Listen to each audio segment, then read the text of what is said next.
Shalom, Bapak Ibu saudara yang kasih Tuhan. Puji syukur kepada Tuhan, kita dapat berjumpa kembali dalam ibadah raya kita pagi hari ini. Di dalam melayani, kita harus memiliki hati yang sama dengan hati Tuhan Yesus, yang selalu haus untuk mencari jiwa-jiwa yang terhilang dan menyelamatkannya.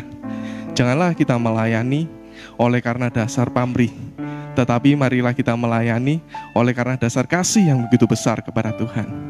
Mari kita awali ibadah kita dengan kita memuji nama Tuhan dengan pujian Ku Melayani Yesus.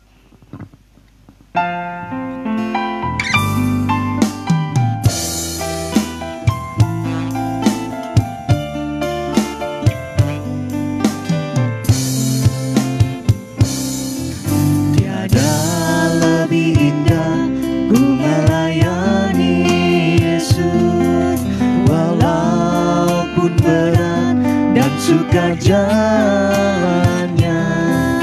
Takkan aku goyah sebelum berakhir hidupku, karena ku tahu apa arti hidupku. Terindah dalamku, terindah dalamku telah aku lepaskan, terkasih dalamku telah aku tinggalkan. Asal hati Yesus merasa senang selamanya, karena aku tahu apa arti hidupku. Ku melayani, ku melayani Yesus, itu lebih indah dari semua. Ku melayani Yesus, itu lebih manis dari semuanya. Tiada lebih indah ku melayani Yesus, walaupun berat dan sukar jalannya. Takkan aku goyah sebelum berakhir hidupku, karena ku tahu apa arti hidupku. terindah dalamku, terindah dalamku telah aku lepaskan, terkasih dalamku telah aku tinggalkan. Asal hati Yesus merasa senang selamanya, karena aku tahu apa arti hidupku. ku melayani, ku melayani Yesus, itu lebih indah dari semua. Ku melayani Yesus, itu lebih manis dari semuanya. Tiada lebih indah ku melayani Yesus, walaupun berat dan sukar jalannya. Takkan aku goyah sebelum berakhir hidupku, karena ku tahu apa arti hidupku. terindah dalamku, terindah dalamku telah aku lepaskan, terkasih dalamku telah aku tinggalkan.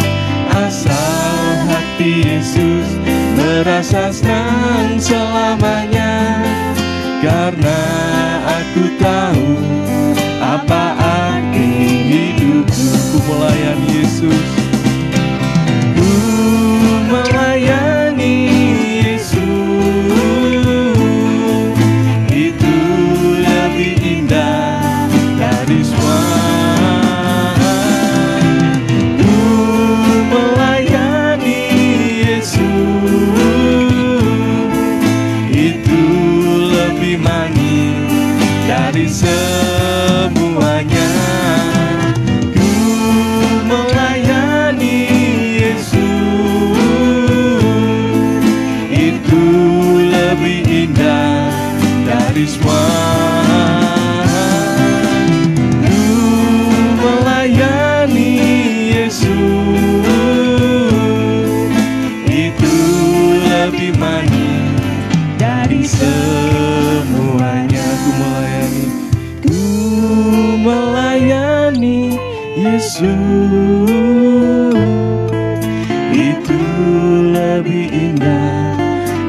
baptisma. Ku melayani Yesus, itu lebih manis dari semuanya. Itu lebih manis. Itu lebih manis dari semuanya. Mari Bapak Ibu Saudara yang terkasih dalam Tuhan, mari kita satu dalam doa. Tuhan, begitu indahnya melayani bersama-Mu Tuhan Yesus.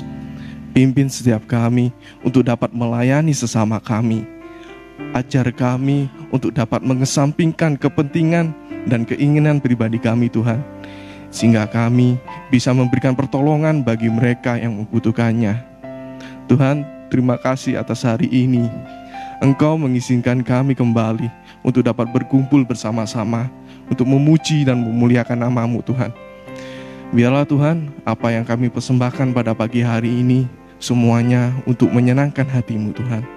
Tuhan, kami serahkan ibadah kami mulai awal, pertengahan, hingga akhirnya Tuhan, hanya di dalam nama-Mu.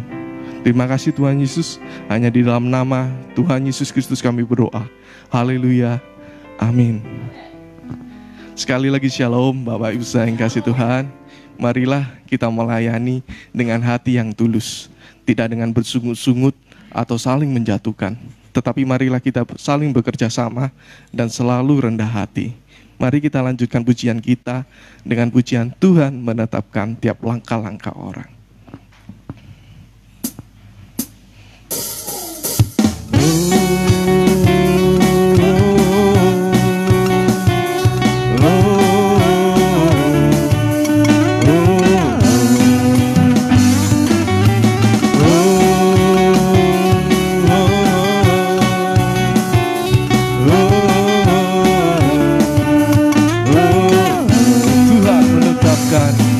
Tuhan menetapkan langkah-langkah orang yang hidupnya berkenan kepadanya. Apabila ia jatuh, tak sampai terlena, sebab Tuhan menopang tangannya, tangannya, tangannya, tangannya. Sebab Tuhan menopang tangannya. Apabila ia jatuh, tak sampai terlena, sebab Tuhan menopang tangannya. Tuhan menetapkan, Tuhan menetapkan langkah-langkah orang yang hidupnya berkenan kepadanya. Apabila ia jatuh, tak sampai tergeletak, sebab Tuhan menopang tangannya. Tuhan menetapkan, Tuhan menetapkan langkah-langkah orang yang hidupnya berkenan kepadanya. Apabila ia jatuh, tak sampai tergeletak, sebab Tuhan menopang tangannya, tangannya, tangannya, tangannya. Sebab Tuhan menopang tangannya. Apabila ia jatuh, tak sampai tergeletak, sebab Tuhan menopang tangannya. Tuhan menetapkan, Tuhan menetapkan langkah-langkah orang yang hidupnya berkenan kepadanya. Apabila ia jatuh, tak sampai tergeletak, sebab Tuhan menopang tangannya, tangannya, tangannya, tangannya. Sebab Tuhan menopang tangannya. Apabila ia jatuh, tak sampai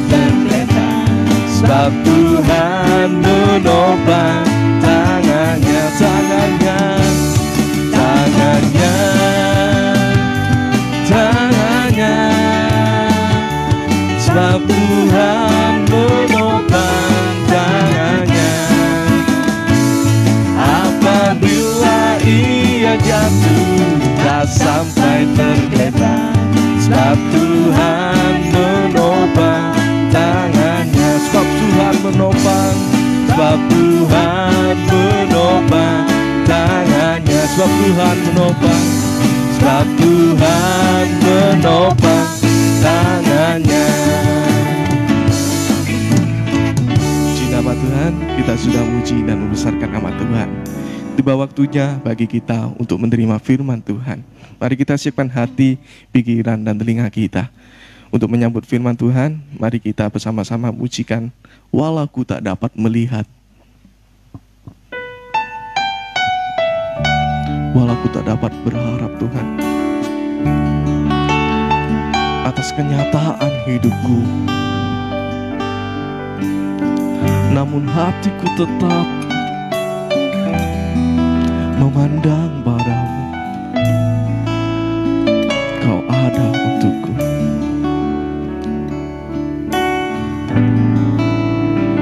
Ku sadar tak semua dapat aku miliki di dalam hidupku. Hatiku percaya rancanganmu bagiku adalah yang terbaik. Ku sadar tak semua dapat aku miliki di dalam hidupku. Hatiku percaya rancanganmu bagiku adalah yang terbaik. Walau ku tak dapat melihat semua rencanamu Tuhan, namun hatiku tetap memandang padamu. Kau tuntun langkahku walau ku tak dapat berharap, walau ku tak dapat berharap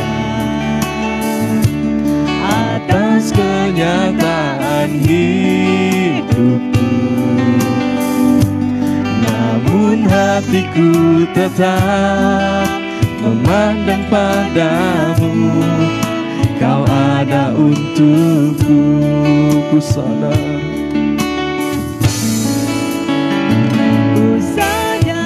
tak semua dapat aku miliki di dalam hidupku. Hatiku percaya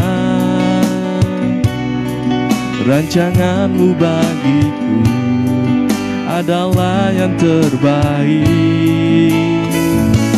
Walau ku tak dapat melihat semua rencanamu Tuhan, namun hatiku tetap memandang padamu.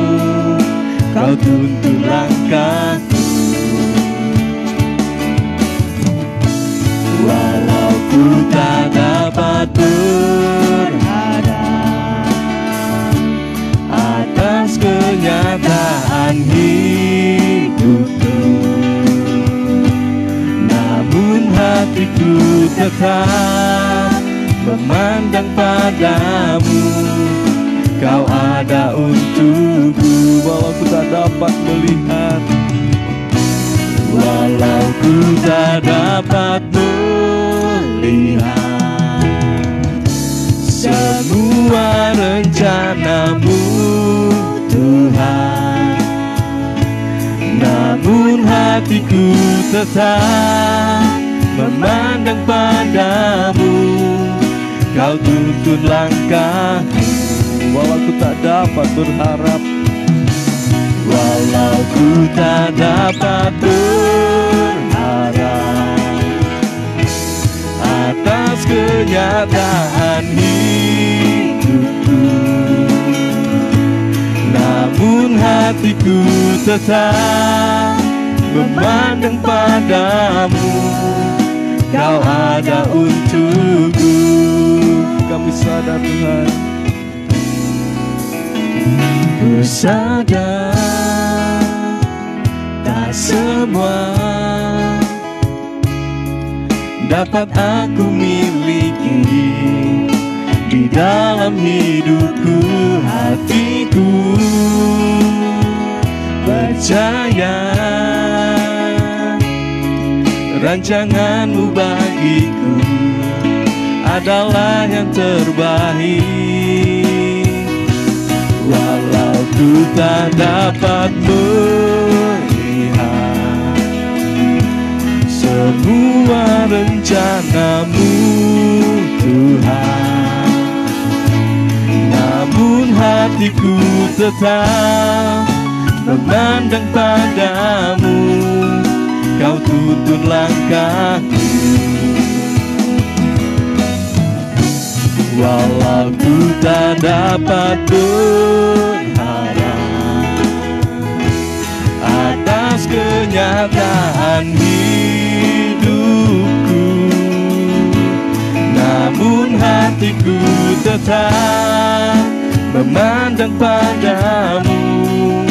Kau ada untukku. Walau ku tak dapat melihat, walau ku tak dapat melihat semua rencanamu Tuhan, namun hatiku tetap memandang padamu. Kau tuntun langkahku. Walau ku tak dapat berharap, walau ku tak dapat berharap atas kenyataan hidupku, namun hatiku tetap memandang padamu. Kau ada untukku. Walau ku tak dapat melihat semua rencanamu Tuhan, namun hatiku tetap memandang padamu. Kau tuntun langkahku. Ku tak dapat berharap atas kenyataan hidupku,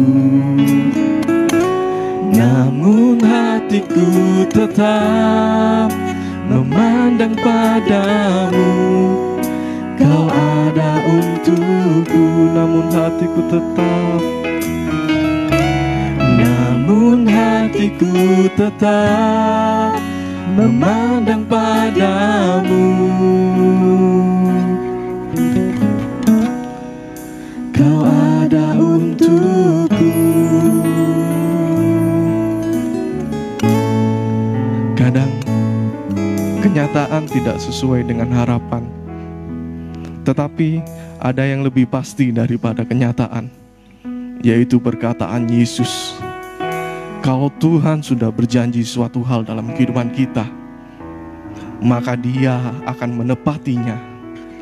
Dan percayalah Bapak Ibu Saudara, semua yang terjadi dalam kehidupan kita, itu semua adalah proses kehidupan yang harus kita jalani. Bukannya ingin menjatuhkan kita, tetapi agar kita bisa naik ke tempat yang lebih tinggi. Walau ku tak dapat melihat, walau ku tak dapat melihat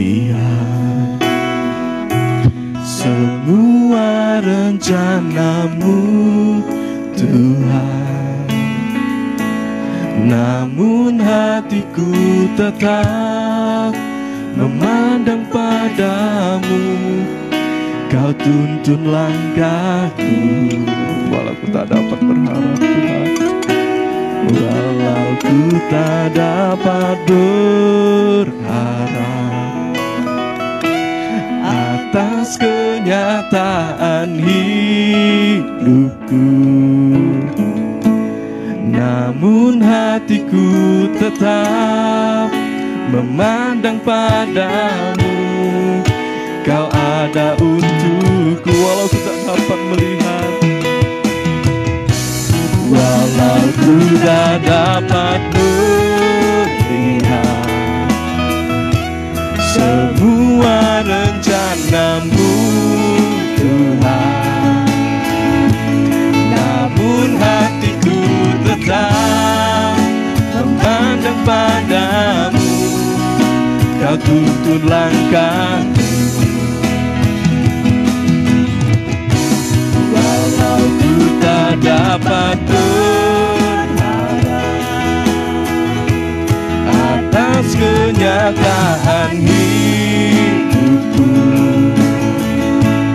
namun hatiku tetap memandang padamu.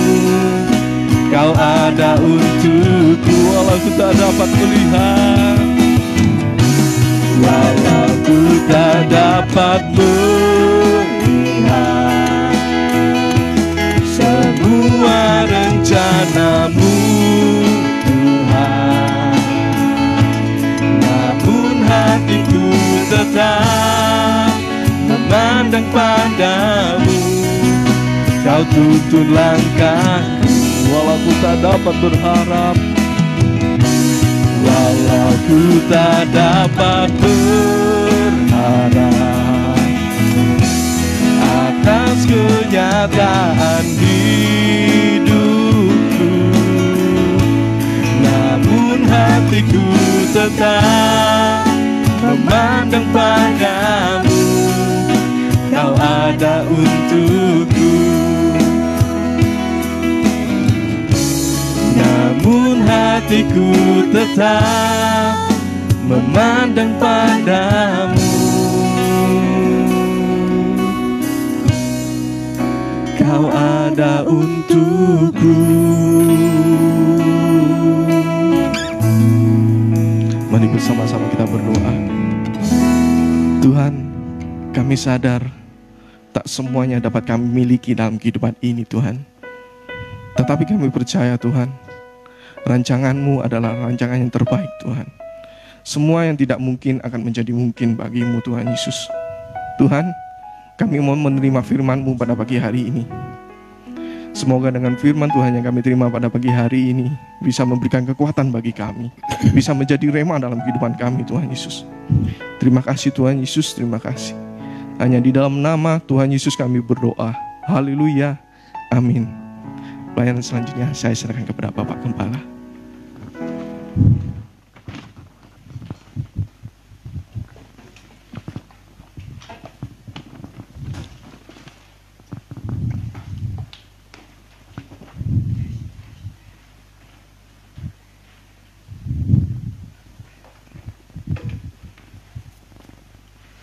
Selamat pagi, Shalom. Shalom. Luar biasa, kita kembali dikuatkan oleh Tuhan secara fisik, secara batiniah, dan di dalam kesehatan kita terpelihara sehingga kita boleh ada sampai pada hari ini, dan kita sempat melayani ibadah, menghadapkan diri kita kepada Tuhan. Oleh karena itulah yang sangat penting di dalam segala kesibukan kita di dunia ini. Hari ini tanggal 4 Oktober, sudah semakin mendekati ujung tahun 2020. Minggu yang pertama. Mari saudaraku, kita kembali sedikit mereview nyanyian terakhir tadi. Walaupun kita tidak bisa melihat, walaupun kita tidak bisa berharap, tetapi hati kita yang kita tujukan kepada Tuhan, itulah yang bisa mendeteksi apa yang menjadi maksud dan kehendak Tuhan atas kehidupan kita.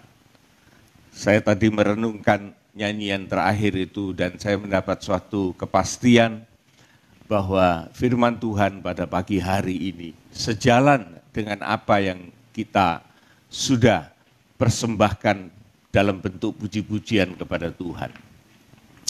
Oleh sebab itu kita coba mereview sedikit saudaraku tentang apa yang sudah pernah kita pelajari dalam hari-hari ibadah semacam ini. Yaitu mengenai soal ketaatan. Ketaatan ini saudaraku yang akan membawa kita untuk bisa lebih dekat kepada Tuhan. Bahkan Tuhan mempercayakan sesuatu kepada kita di dalam ketaatan yang Tuhan berikan kepada kita ini. Oleh sebab itu kita akan mereview beberapa ayat firman Tuhan supaya kita disegarkan kembali di dalam Filipi pasal yang kedua. Filipi pasal yang kedua. Di sana kita bisa melihat betapa pentingnya ketaatan itu harus kita miliki. Oleh karena dengan ketidaktaatan, maka sesungguhnya kita akan menghadapi suatu kekecewaan yang luar biasa. Tapi dengan ketaatan, maka kita mendapat kepercayaan dari Tuhan untuk kita melakukan sesuatu dan Tuhan memegang kehidupan kita. Kita baca ayat yang ke-12. Demikian Filipi pasal yang kedua ayat yang ke-12. Hai saudara-saudaraku yang kekasih, kamu senantiasa taat. Saudara perhatikan. Yang dituju oleh Tuhan ialah kamu senantiasa taat. Ya. Dan selanjutnya, karena itu tetaplah kerjakan keselamatanmu dengan takut dan gentar, bukan saja seperti waktu aku masih hadir, tetapi terlebih pula sekarang waktu aku tidak hadir. Ya. Di sini kita bisa melihat saudaraku, di dalam ketaatan kita, maka Tuhan memberi peluang kepada kita untuk bekerja. Bagaimana kalau kita tidak taat, saudaraku?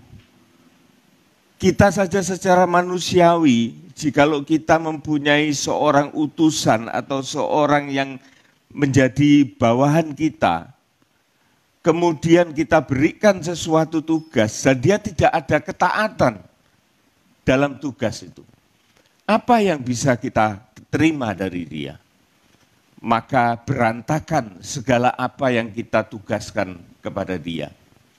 Oleh sebab itu kita kembali mengingatkan diri kita, satu-satunya yang memberi peluang kepada kita untuk melayani Tuhan adalah ketaatan. Oleh karena ketaatan inilah kita ditetapkan oleh Tuhan untuk boleh melayani, boleh bekerja di dalam keselamatan kita. Kita orang-orang yang sudah diselamatkan, saudaraku. Tuhan tidak mau kita berhenti sampai di situ. Tetapi Tuhan mau supaya di dalam kehidupan orang-orang yang sudah menerima keselamatan ini akan menunjukkan ketaatannya. Dan Tuhan akan memberikan suatu kepercayaan untuk melakukan pekerjaan Tuhan. Jadi saudaraku, kita bisa mengukur diri kita sendiri. Sejauh mana ketaatan kita akan firman Tuhan. Sejauh mana ketaatan kita terhadap Tuhan, saudaraku. Dan sejauh mana perhatian kita kepada Tuhan. Di dalam Mazmur 123, di salah satu ayatnya mengatakan sebagai seorang budak sebagai seorang budak laki-laki yang memperhatikan tangan tuannya. Demikian juga sebagai seorang budak wanita yang dia memperhatikan tangan nyonyanya. Di situ ketaatan kita, saudaraku. Kita memperhatikan apa yang akan dilakukan oleh Tuhan supaya kita juga mengerjakan di dalam kehidupan ini. Ayat ini jelas mengatakan, saudaraku, bahwa hal semacam ini akan bisa didapat oleh seorang yang dewasa di dalam kerohaniannya. Dia bekerja dengan penuh tanggung jawab. Dia bekerja dengan penuh rasa gentar. Dia mau menunjukkan prestasi dan reputasi yang baik kepada tuannya. Dia tidak perlu dijaga. Dia tidak perlu diawasi. Dia adalah orang yang sudah dimerdekakan oleh Tuhan. Sehingga dia tidak perlu lagi ada pengawas-pengawas yang harus mengawasi dia. Dengan kesadaran yang penuh. Rasul Paulus mengatakan, lakukan itu jangan seperti aku pada waktu hadir, tetapi sebaliknya pada waktu aku tidak hadir. Maka engkau harus punya kestabilan di dalam hal ini untuk melakukan yang menjadi tugasmu. Ini luar biasa, saudaraku. Ayat 13. Demikian, karena Allah lah yang mengerjakan di dalam kamu, baik kemauan maupun pekerjaan menurut kerelaannya. Iya, kepada orang-orang yang taat, saudaraku, Tuhan itu tidak keberatan, saudaraku, untuk menyertakan kehendaknya kepada orang yang punya hati yang taat. Jadi bagi seorang yang mentaati Tuhan, itu Tuhan menanamkan kehendak kepada orang itu. Jadi kalau dia melayani, dia bekerja untuk Tuhan, itu bukan mau-maunya sendiri, saudaraku. Tetapi betul-betul kalau dia memang datang mau itu dari Tuhan, maka dia mengerjakan itu dengan sungguh-sungguh dan dia tidak pernah merasa kecewa di dalam pekerjaan itu. Dan pekerjaan itu pasti berhasil oleh karena bukan pilihan manusia itu sendiri, melainkan kehendak Allah yang ditanamkan di dalam hati orang yang taat.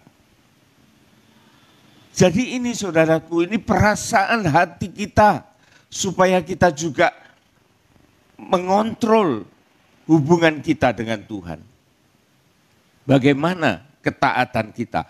Karena Allah itu mau menitipkan kehendaknya ke dalam hati orang yang taat akan Dia. Apakah sampai di situ? Tidak, saudaraku. Tuhan itu adalah Tuhan yang konsekuen, adalah Tuhan yang memenuhi segala sesuatu. Tidak mungkin Dia itu akan memberikan suatu kehendak tanpa ada suatu tujuan yang pasti. Tidak. Kita bisa melihat ayat yang baru kita baca. Baik kemauan itu diberikan dan pekerjaan. Tuhan itu memberikan suatu kerinduan kepada orang-orang yang taat untuk mengambil suatu bagian di dalam pekerjaan. Saudara-saudara yang melayani Tuhan, kaum muda di tempat ini, saya bisa melihat bagaimana Tuhan itu menetapkan kehendaknya, menetapkan kemauannya di dalam kehidupan saudara-saudara ini. Dan saudara secara sukacita mengambil bagian dari apa yang menjadi pilihan saudara. Tuhan memberikan pekerjaan kepada kita seluas-luasnya. Dan bukan hanya itu saja. Tetapi Tuhan juga memberikan keikhlasannya. Keikhlasan atau kerelaan dari Tuhan itu juga menjadi kerelaan buat saudara di dalam pelayanan. Sehingga pada akhirnya nanti saudaraku, di dalam melayani Tuhan itu, maka tidak ada perbantah-bantahan, tidak ada persungut-sungutan dan lain-lain yang tidak baik. Yang tujuan dari iblis itu hanya mengacaukan dan mempermalukan kita. Maka itu tidak akan terjadi. Oleh karena kemauan yang Tuhan berikan, pekerjaan yang Tuhan pilihkan, dan kerelaan yang Tuhan anugerahkan kepada kita, maka kita bekerja di dalam sukacita. Ayat 14. Demikian, lakukanlah segala sesuatu dengan tidak bersungut-sungut dan Maka berbantah-bantah. Tidak ada lagi kita melayani Tuhan dengan rasa pahit hati. Kita melayani Tuhan, kita punya kerendahan hati, kita punya kelemah lembutan, dan kita punya kasih saling tolong menolong.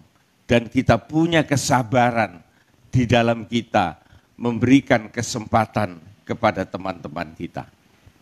Ini luar biasa, saudaraku. Luar biasa. Sehingga di dalam pelayanan itu tidak ada sungut-sungut, tidak ada bantah-bantahan. Ayat 15. Supaya kamu tiada beraib dan tiada bernoda. Iya. Sebagai anak-anak Allah yang tidak bercela di tengah-tengah angkatan yang bengkok hatinya dan yang sesat ini. Sehingga kamu bercahaya di antara mereka seperti bintang-bintang di dunia. Iya, jadi kita ini saudaraku akan dimuliakan Tuhan. Oleh karena kita mempermuliakan Tuhan, maka kemuliaan Tuhan itu juga akan mempermuliakan kita. Sungguh kita ini adalah orang-orang yang sangat berbahagia, saudaraku. Orang-orang yang beruntung di dalam tangan Tuhan, sehingga kita menjadi anak-anak Tuhan, menjadi orang-orang percaya, menjadi orang-orang yang diselamatkan, bukan di dalam keadaan nganggur, tetapi kita semua mempunyai satu pelayanan yang indah kepada Tuhan. Jadi kita ambil kesimpulan, saudaraku, bahwa ketaatan itu sangat dibutuhkan dan ketaatan itu harus dibina. Ada suatu ilustrasi, saudaraku. Perbandingan antara orang yang taat ini, ya, hati yang taat. Ada perbandingan begini, ada 2 ekor anjing, ya, yang satu diberi makan kenyang setiap hari, dipelihara dengan baik. Sedangkan anjing yang satu ini, anjing putih ini, misalnya anjing putih ya, itu tidak dipelihara. Dia dibiarkan hidup semau-maunya. Tidak ada yang memiliki, tidak ada tuannya, sehingga dia di dalam keadaan yang tidak sebaik anjing yang hitam ini misalnya. Pada suatu saat, kedua ekor anjing ini bertemu dan dia berkelahi. Kita bisa bayangkan siapa yang menang. Siapa yang menang? Siapa yang menang? Loh, yang putih. Alasannya apa? Oh, bukan. Jadi saya putusi sendiri ya. Jadi yang putih ini karena tidak diberi makan, saudara. Dia kelaparan, dia kurus, dia kering, dia tidak punya kekuatan.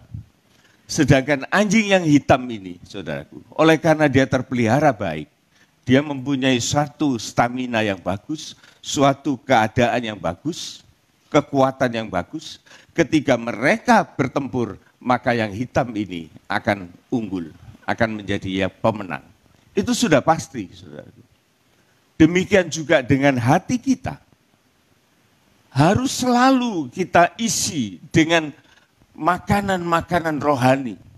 Sehingga kita pada suatu saat di dalam kita melakukan pekerjaan Tuhan, di dalam kita melaksanakan apa yang menjadi kehendak Tuhan, maka kekuatan kita ada oleh karena kita memperoleh dari asupan firman Allah pada hari-hari yang sudah ditetapkan.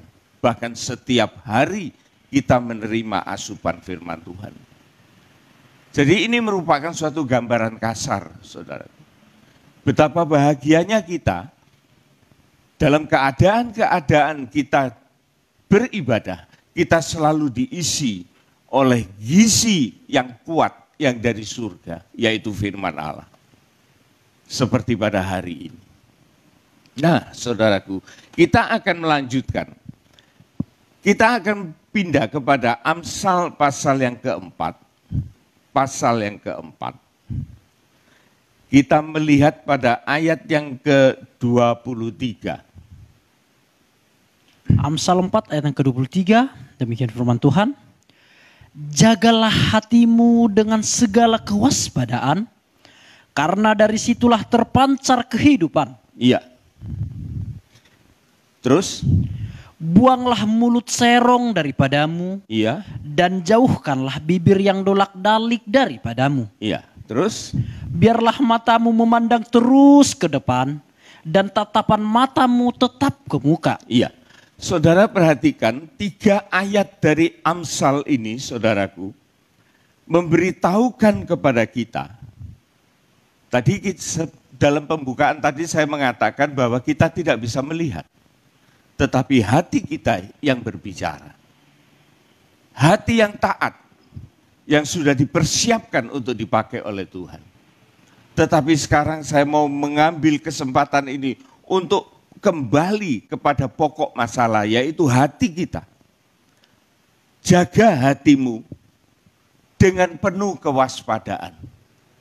Jadi di dalam kita menjaga hati kita, saudaraku, itu harus mendapat prioritas perhatian yang penuh dari kehidupan kita.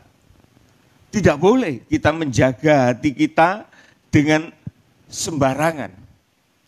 Sebagaimana tadi kekuatan 2 ekor anjing itu. Maka hati ini harus terisi dengan makanan-makanan rohani. Sehingga senantiasa di dalam keadaan yang kuat.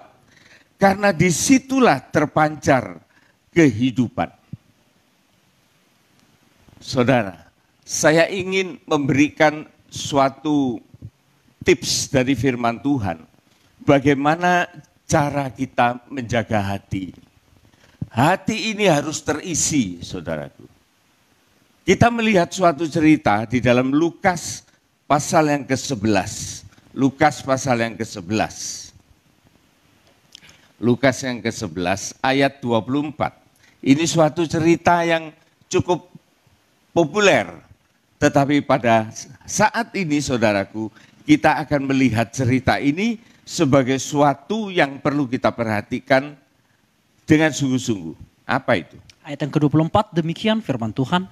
Apabila roh jahat keluar dari manusia, Iya, ia pun mengembara ke tempat-tempat yang tandus mencari perhentian. iya. Dan karena ia tidak mendapatkannya, ia berkata, aku akan kembali ke rumah yang telah kutinggalkan itu. Iya, saudara perhatikan ya. Jadi hati manusia itu sebetulnya sebelum Tuhan itu bertindak, maka hati manusia itu sebetulnya sudah ada penghuninya. Yaitu roh-roh jahat. Yaitu iblis yang bercokol, yang menguasai hati kita. Tetapi apabila Tuhan menghendaki, Tuhan mau membersihkan hati kita, maka roh jahat ini akan keluar dari hati kita. Tetapi ingat, saudaraku, kita harus segera membuka ketaatan kita untuk menerima sesuatu yang menghuni hati ini. Nah, itulah yang dikatakan jagalah hatimu dengan penuh kewaspadaan. Jangan sampai kosong, saudaraku. Kalau hati itu kosong, saudaraku, maka ini justru lebih berbahaya. Kita lanjut. Lanjut. Di ayat yang ke-25. Maka pergilah ia dan mendapati rumah itu bersih, tersapu dan rapi teratur. Iya, ada orang yang sudah punya angan-angan, mau jadi orang yang baik dan lain sebagainya. Tetapi dia tidak berlanjut. Ketaatannya tidak terpelihara. Dia menjauhi ibadah. Dia menjauhi hadirat Tuhan. Dia merasa sudah cukup hanya mau bertindak baik, mau. Tetapi Tuhan tidak memberikan itu kemauan dari Tuhan. Hanya mau-maunya sendiri. Dia merasa sudah jadi lebih baik. Terus? Lalu ia keluar dan mengajak 7 roh lain yang lebih jahat daripadanya. Dan mereka masuk dan berdiam di situ. Maka akhirnya keadaan orang itu lebih buruk daripada keadaannya semula. Iya. Jadi ini sesuatu pengertian yang sangat sederhana, saudaraku. Kalau Tuhan mengatakan jaga hati itu dengan penuh kewaspadaan, yaitu kita senantiasa mendekatkan hati itu kepada Tuhan, supaya hati yang sudah dibongkar oleh Tuhan akan diisi oleh sesuatu yang berharga, yang bisa membawa kita menjadi lebih taat kepada Tuhan. Nah, saudaraku, lebih jelas lagi, siapakah yang harus bertanggung jawab untuk menjaga hati kita, saudaraku. Yang bertanggung jawab menjaga hati kita itu adalah roh kita ini sendiri. Oleh karena tidak ada yang lain. Kita bisa baca itu di dalam Amsal 20. Amsal 20 ayat yang ke-27. Di sana jelas bahwa pertanggungan jawab untuk menjaga hati kita ini, saudaraku, bukan siapa-siapa, tetapi roh kita sendiri yang diberikan oleh Tuhan menjadi kehidupan kita ini. Dia yang bertanggung jawab. Kita baca. Demikian, roh manusia adalah pelita Tuhan. Roh manusia itu, saudaraku, merupakan nur, merupakan cahaya, nurani. Hati manusia itu ada nurani, ada roh yang menjaga. Terus yang menyelidiki seluruh lubuk hatinya. Yang menyelidiki seluruh lubuk hati kita masing-masing. Manusia itu diberikan nurani oleh Tuhan, saudaraku. Yang umumnya kita katakan itu ada hati kecil. Sudahlah, kita ini lakukan apa saja, baik, benar, kita lakukan itu. Yang namanya manusia itu, saudaraku, dia punya cahaya Allah di dalam kehidupannya, ada roh di dalamnya. Dan roh itu yang tahu akan segala isi hati kita. Dan roh itu yang tidak bisa didustai. Hanya saja, saudaraku, roh itu bisa menjadi lemah oleh karena tidak menerima asupan. Sehingga seperti anjing yang putih tadi, saudaraku, dia selalu kalah bertempur. Dan Rasul Paulus mengatakan di dalam Roma yang pasal yang ke-7, dia mengatakan, setiap apa yang aku kehendaki untuk berbuat baik, maka justru yang jahat itu ada padaku. Sehingga Rasul Paulus mengatakan, aku ini manusia celaka. Siapa yang akan bisa melepaskan aku dari kedagingan ini, dari tubuh maut ini? Inilah keadaan kita, saudaraku. Sehingga Tuhan berwanti-wanti kepada kita untuk kita menjaga hati kita. Salah satu atau satu-satunya bahkan cara yang paling aman, yang paling ampuh untuk menjaga hati kita ialah mengisi hati ini dengan firman Allah. Mengisi hati ini yang sudah kita niatkan untuk menjadi baik, supaya Tuhan memberikan kesempatan kepada kita mengisi hati ini dengan sesuatu yang indah, yaitu pribadi Yesus sendiri, pribadi Kristus sendiri, untuk kita dipakai oleh Tuhan, saudaraku. Jadi ingat, saudaraku,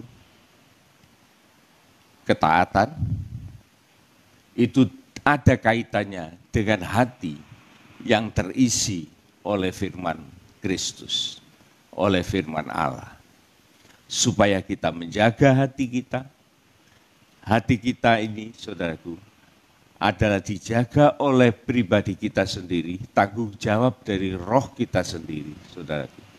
Sehingga Tuhan akan menolong kita untuk memenangkan roh itu, dan kita diisi oleh firman Tuhan, yaitu pribadi Kristus itu sendiri, dan kita dipercayakan untuk melakukan perkara-perkara yang baik.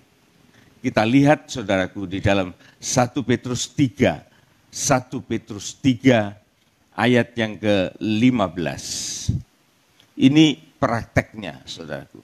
Bagaimana kita menjaga hati itu, dan kemudian bagaimana hati itu diisi.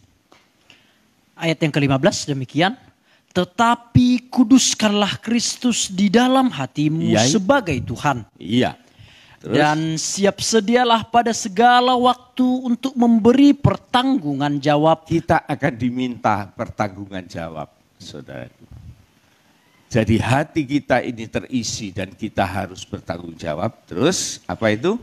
kepada tiap-tiap orang yang meminta pertanggungan jawab dari kamu tentang pengharapan yang ada padamu, Iya, tetapi haruslah dengan lemah lembut dan hormat. itulah pemakaian Tuhan, saudara.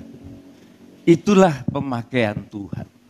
Jadi tugas kita ini, saudaraku, untuk menjaga hati supaya Yesus itu dikuduskan di dalam hati kita. Yaitu dengan suatu praktek bahwa kita suka untuk mempersilahkan firman Tuhan itu menempati hati kita. Kalau kita biarkan kosong, kalau kita biarkan nganggur, maka kita akan menjadi orang yang lebih jahat dari semula. Tetapi apabila kita memanfaatkan kemurahan Tuhan, kita membuka hati kita, maka Yesus ada di dalam kita. Dan kita mempunyai tugas yang terbaik, ialah kita akan bertanggung jawab sebagai orang dewasa. Kita bertanggung jawab atas pengharapan kita. Bahkan kita bisa menceritakan kepada orang lain tentang harapan apa yang kita miliki. Dan Tuhan akan mendidik kita di dalam perkataan kita, saudaraku. Dengan kelemah lembutan, kita menceritakan tentang kasih karunia Tuhan. Terus, ayat 16. Dan dengan hati nurani yang murni. Ya, ingat, kembali lagi kepada nurani. Dengan hati nurani yang murni, saudaraku. Terus, supaya mereka yang memfitnah kamu karena hidupmu yang saleh dalam Kristus menjadi malu karena fitnahan mereka itu. iya. Jadi kita akan menjadi seorang pemenang dan tidak mengecewakan Tuhan. Ini sangat luar biasa, saudara. Jadi merupakan suatu kehendak Tuhan supaya kita mengisi hati kita dengan Kristus, menguduskan Dia di dalam hati kita. Dan kita menjadi orang yang bertanggung jawab untuk dipakai Tuhan, yaitu menceritakan tentang pengharapan kita kepada sesama, tetapi dengan satu cara yang beradab, yang lemah lembut. Kita kembali ke Amsal 4, saudaraku. Kita tadi sudah selesaikan ayat yang ke-23, sekarang coba kita akan masuk di dalam 24-nya. Amsal 4 ayat yang ke-24. Demikian. Buanglah mulut serong daripadamu dan jauhkanlah bibir yang dolak-dalik daripadamu. Itu tandanya, saudaraku. Jikalau orang itu mempunyai hati nurani yang baik, maka itu akan terlahir di dalam ucapan-ucapan, di dalam perkataannya. Tadi Tuhan mengatakan lewat firman-Nya, kita memberitahukan pengharapan kita kepada orang lain dengan lemah lembut, dengan santun, supaya orang itu menyaksikan segala perkataan dan perbuatan kita, sehingga fitnah itu akan gugur dengan sendirinya. Lah, di sini saudaraku, terkait Amsal ini, buang mulut serong daripadamu dan jauhkan bibir yang dolak-dalik daripadamu. Coba saudaraku, bagaimana hal ini bisa terjadi? Kita lihat di dalam 1 Petrus 3. 1 Petrus 3. Apa yang harus kita lakukan dengan ucapan-ucapan kita yang membuktikan bahwa Yesus itu ada di dalam kehidupan kita ini. Bahwa hati kita ini terjaga. Bahwa hati kita ini dipenuhi dengan firman Tuhan. Apa yang harus kita ucapkan? Dan apa gunanya itu semua? Kita lihat. 1 Petrus 3 Ayat 10. ayat yang ke-10 demikian. Siapa yang mau mencintai hidup dan mau melihat hari-hari baik, Ini sangat menentukan perjalanan hidup manusia, saudaraku. Mulut ini dalam peribahasa atau kata-kata mutiara di dunia mengatakan mulutmu harimaumu. Jadi kalau kita bersalah di dalam perkataan, maka kita harus bertanggung jawab. Ya, kita harus bertanggung jawab. Oleh karena apa? Perkataan itu adalah pribadi kita. Perkataan itu adalah pribadi kita. Kita ini manusia, saudaraku, yang diciptakan sesuai gambar Allah. Jadi manusia ini berbicara, bukan seperti anjing yang menggonggong, yang tidak ada artinya. Tetapi manusia ini berbicara. Kalau ini diperdalam, saudaraku, permasalahan ini diperdalam, kita bisa tahu bahwa Allah ini diciptakan sebagaimana gambar dan teladan Allah. Maka manusia ini kalau berkata, itulah sepertinya firman. Ada wujud Allah, ada Allah yang mempertanggungjawabkan. Ada roh yang menghidupkan, yang mengartikan. Tapi ini terlalu jauh, saudaraku, saya tidak menerangkan sedemikian. Oleh karena ini merupakan suatu penjelasan secara tersendiri bahwa Allah Tritunggal itu sebetulnya Allah, firman, dan roh itu ada pada kita. Saya hanya mengambil satu bagian saja. Jadi kalau kita berkata-kata, maka sebagaimana Allah itu berkata, itulah firman. Yang firman itu penuh kuasa yang bisa menciptakan segala sesuatu. Tapi manusia tidak. Dia hanya terbatas. Tetapi perkataan manusia itu, saudaraku, orang yang mengeluarkan, orang itu yang harus bertanggung jawab. Ya. Dikatakan siapa yang mau cinta akan hidup. Dan mau melihat hari depan yang baik. Mulai dari sekarang. Hati-hati di dalam berkata-kata. Orang ia harus menjaga lidahnya terhadap perkara-perkara yang jahat.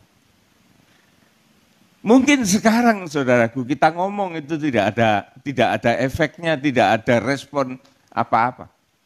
Tetapi setiap perkataan yang kita luncurkan keluar, itu akan membekas di dalam hati orang yang mendengarkan. Dan dia akan mengolah kata-kata kita itu. Hati-hati.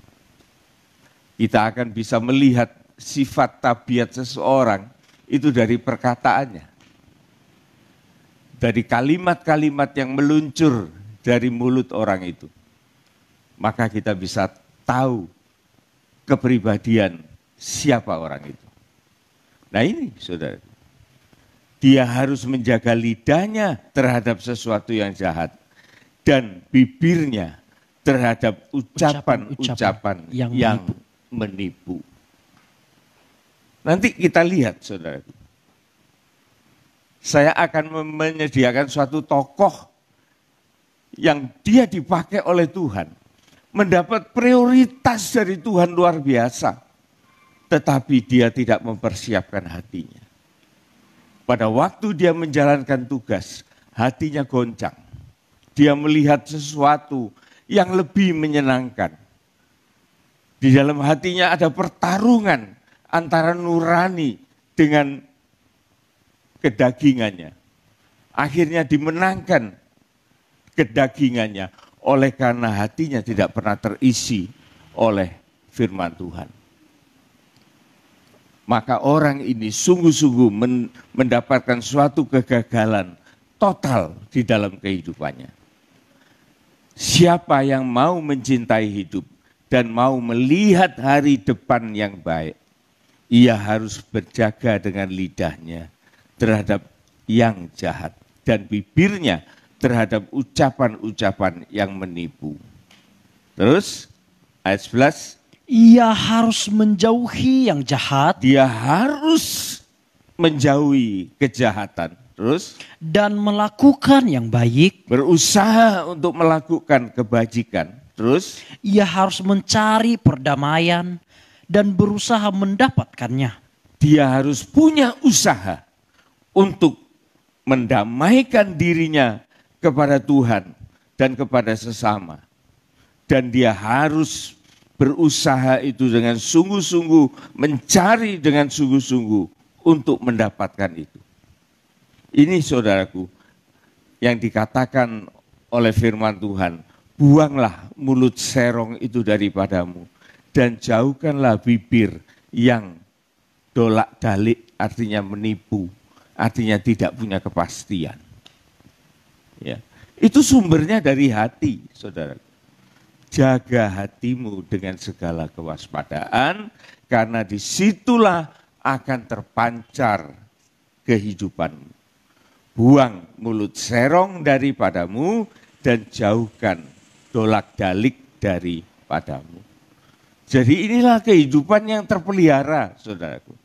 Kemudian kita kembali ke Amsal 4. Ada sisa satu, saudaraku, di ayat yang ke-25 tadi. Amsal 4 ayat yang ke-25 demikian. Biarlah matamu memandang terus ke depan dan tatapan matamu tetap ke muka. Sudah? Sudah. Ya. Tuhan menunjukkan, saudaraku, di dalam firman Allah, ada 3 profesi yang Tuhan sampaikan kepada kita yang berbicara tentang ketaatan. Ya. Dikatakan di sana, saudaraku, di dalam firman Tuhan ada 3, yaitu 1, seorang prajurit atau seorang tentara, ya, seorang tentara. Kemudian ada seorang lagi olahragawan, dan kemudian seorang lagi adalah seorang petani. Mengapa demikian, saudaraku? Oleh karena Tuhan berbicara tentang tiga bagian profesi ini, saudaraku. Mempunyai suatu pandangan yang lurus kepada apa yang harus dia lakukan. Pandangan ini berbicara tentang ketaatan lagi, saudaraku.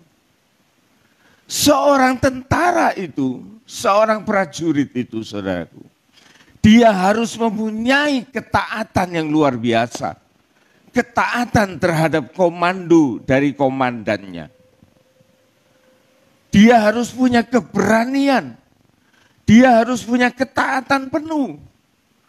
Dia tidak boleh seperti orang Jawa mengatakan tinggal gelanggang colong pelayu. Artinya pada waktu dia bertempur, kemudian dia melarikan diri. Tidak boleh. Yang dikatakan sebagai disersi, itu menjadi pantangan bagi seorang tentara. Hukuman yang ditimpakan kepada tentara yang lari dari pertempuran, itu adalah hukuman mati sebetulnya. Bukan karena komandan itu benci kepada pribadi orang itu. Tetapi itu berbahaya, saudaraku.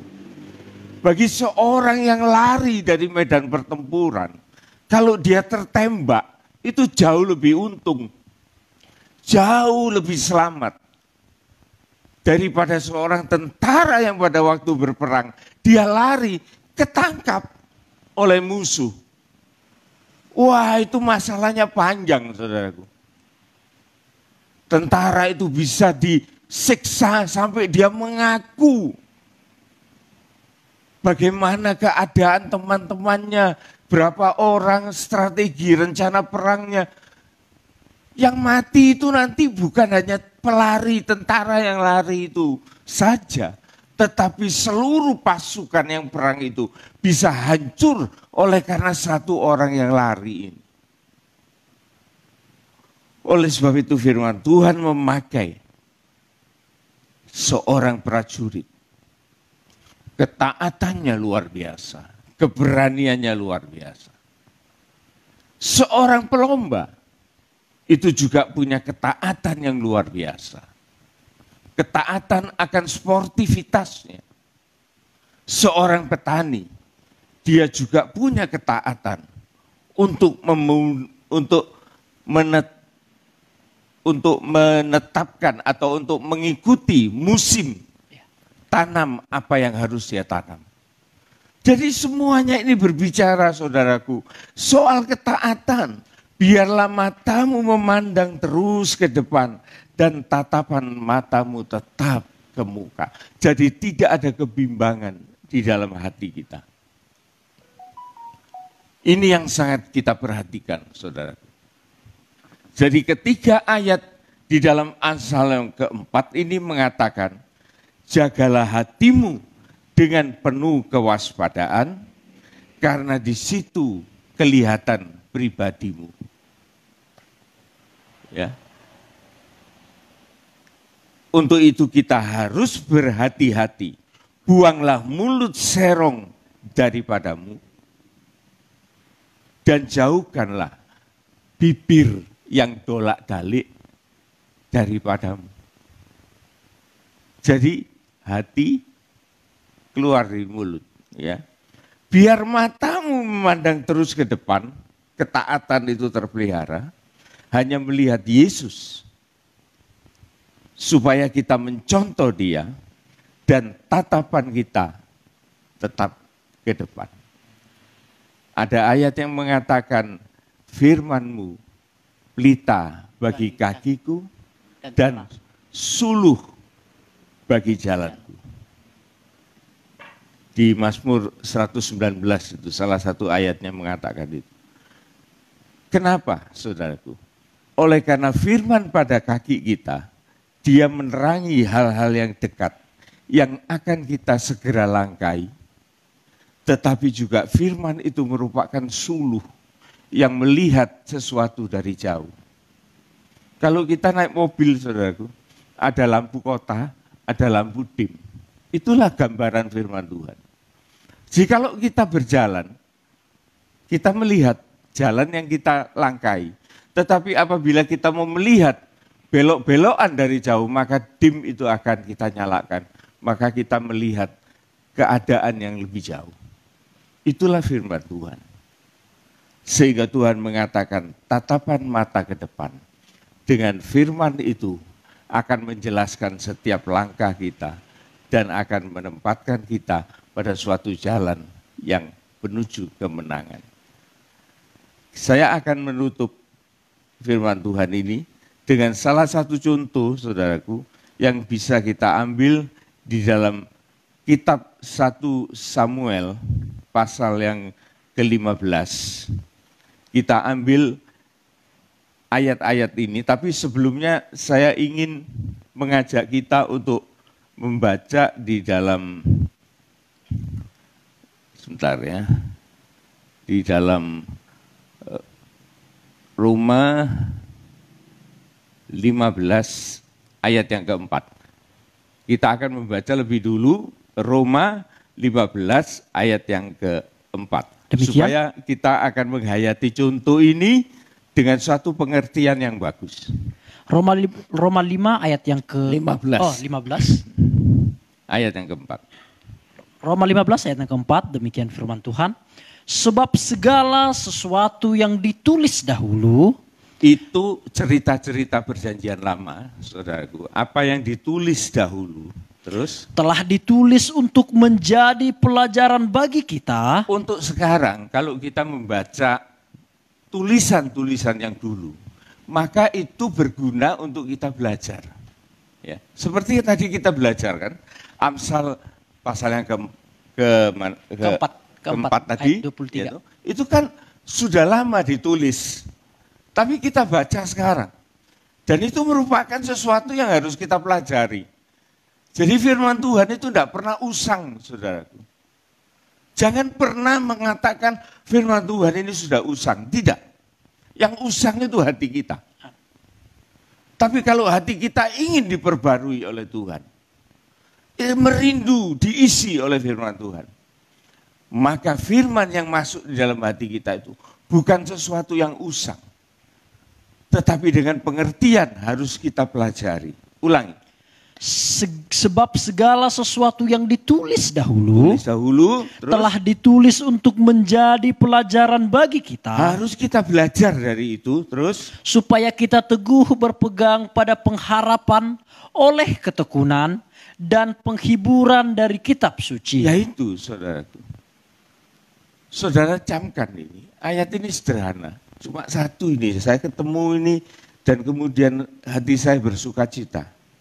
Sebab segala sesuatu yang pernah ditulis zaman dulu, itu ditulis untuk kita pelajari. Mengapa? Supaya kita ini teguh, punya pegangan, punya pengharapan. dan semakin tekun dan bersemangat terhibur dari kitab suci yang kita baca. Wah, luar biasa ayat ini, saudara. Sangat menyemangati. Nah, sekarang kita belajar, saudara, dari cerita tentang seorang yang bernama Saul, ya. Saul. Ini saya singkat-singkat aja, tetapi perlu dibaca supaya kita tahu asal muasalnya siapa Saul ini dan apa kaitannya dengan cerita yang akan diceritakan ini. Kita baca ayat yang ke-1. 1 Samuel pasal yang ke-15. Ayat 1. Ayat yang pertama Saudara demikian. perhatikan, ini mula pertamanya ini ya. Berkatalah Samuel kepada Saul, Samuel ini seorang nabi besar yang mengangkat Saul itu menjadi seorang raja Israel. Terus. Aku telah diutus oleh Tuhan untuk mengurapi engkau menjadi raja atas Israel umatnya. Iya. Oleh sebab itu dengarkanlah bunyi firman Tuhan. Iya. Beginilah firman Tuhan semesta alam. Iya. Aku akan membalas apa yang dilakukan orang Amalek kepada orang Israel. Iya. Karena orang Amalek menghalang-halangi mereka ketika orang Israel pergi dari Mesir. Iya. Terus. Jadi pergilah sekarang, kalahkanlah orang Amalek, tumpaslah segala yang ada padanya, dan janganlah ada belas kasihan kepadanya.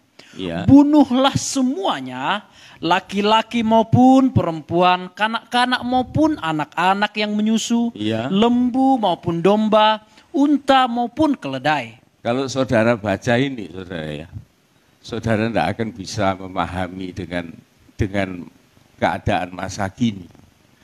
Tuhan mengatakan, pergi sekarang, hancurkan orang Amalek, tumpas segala yang ada padanya, bunuh semuanya, laki-laki maupun perempuan, anak-anak maupun bayi-bayi, lembu-lembunya pun, domba-dombanya pun, untanya maupun keledainya. Tumpaslah semuanya itu. Saudara bisa bayangkan, kalau saudara pikirkan kayak gini, bagaimana sifat Allah itu kok begitu kejamnya? Ini nanti ada pelajarannya sendiri, saudara. Kita tidak mungkin memahami hal ini hanya sepintas lalu. Tetapi yang perlu saya katakan ialah bahwa Allah itu tidak pernah ada kompromi dengan dosa. Itu aja. Dosa sekecil-kecil apapun, kalau itu pernah menyakitkan Tuhan, maka Tuhan mengatakan, balaslah. Aku akan membalas orang Amalek. Jadi Tuhan itu adalah Allah yang membalas. Itu dalam kitab Nahum. Pernah kita baca kan minggu lalu? Ya. Allah itu pendendam. Allah itu tidak akan melupakan kejahatan musuhnya. Hari ini kita bisa membaca bagaimana Allah itu mendendam, membenci kepada orang Amalek. Ada alasannya. Kenapa orang Amalek ini kok Tuhan benci sekali? Oleh karena orang Amalek ini menurut firman Tuhan adalah bangsa yang sangat keji, sangat licik. Dia kalau perang, dia tidak berani face to face, tetapi dia lari ke belakang untuk menghancurkan anak-anak, orang tua, perempuan-perempuan yang tidak berdaya. Itu Amalek suka menghancurkan itu. Dan Israel pernah diperlakukan hal semacam itu. Oleh karena itu Allah sangat murka terhadap Amalek ini. Dan Tuhan mengatakan kepada Israel, kalau engkau sudah menang, maka engkau jangan lupa bahwa Amalek ini yang pernah melakukan sesuatu kekejian kepadamu, habisi dia supaya tidak ada lagi Amalek di muka bumi ini. Dan dia, Allah mengutus Saul, raja pertama dari Israel untuk melakukan hal ini. Tetapi sayangnya saudaraku, Raja Saul ini, singkat cerita, dia tidak melakukan itu dengan baik. dia melepaskan beberapa perintah Tuhan yang harusnya dia lakukan, tetapi dia tidak lakukan. Kita loncat, ayat yang ke-7. Lalu Saul memukul kalah orang Amalek. Saul menang, dia memukul orang Amalek. Mulai dari Hawila sampai ke Syur, Iya. yang di sebelah timur Mesir. Ya, tapi dia meluputkan firman Tuhan. Dia tidak konsisten menjalankan firman Tuhan. Ayat 8. Agag raja orang Amalek Orang Amalek mempunyai raja yang bernama Agag. Terus? ditangkapnya hidup-hidup, Iya. tetapi segenap rakyatnya ditumpasnya dengan mata pedang. Nah, tentunya Saul ini, saudaraku, menangkap Agag, raja orang Amalek ini, dengan suatu maksud. Kenapa dia tidak membunuh? Padahal seharusnya dia bunuh. Tetapi firman Tuhan mengatakan tidak. Agag ini ditangkap. Kenapa? Saul ini mau pamer, saudaraku. Dia nanti mengajak Agag ini keliling. Supaya orang itu melihat bahwa Saul menang atas Amalek. Dan dia membuat Agag itu sebagai piala kemenangan. Dia mau pamer, saudaraku. Ini dimulai dari situ. Jadi hati yang tidak mentaati perintah Tuhan, itu akan menjadi sesuatu hati yang punya mau sendiri. Tidak ada kemauan Tuhan. Sehingga dia melakukan hal-hal yang di luar kehendak Tuhan. Lalu Saul mengalahkan Amalek, tetapi Agag, raja Amalek itu dibebaskan, sedangkan rakyatnya dibunuh dengan pedang. Terus? Tetapi Saul dan rakyat itu menyelamatkan Agag dan kambing domba Iya. dan lembu-lembu yang terbaik dan tambun pula anak domba dan segala yang berharga. Iya. Tidak mau mereka menumpas semuanya itu. Tetapi segala hewan yang tidak berharga dan yang buruk, itulah yang ditumpas mereka. Nah, jadi saudara di sini bisa melihat ya saudara ya, bagaimana Saul itu yang tadinya disuruh menumpas sampai kepada kambing, domba, keledai dan sebagainya itu tidak dijalankan. Kenapa tidak dijalankan?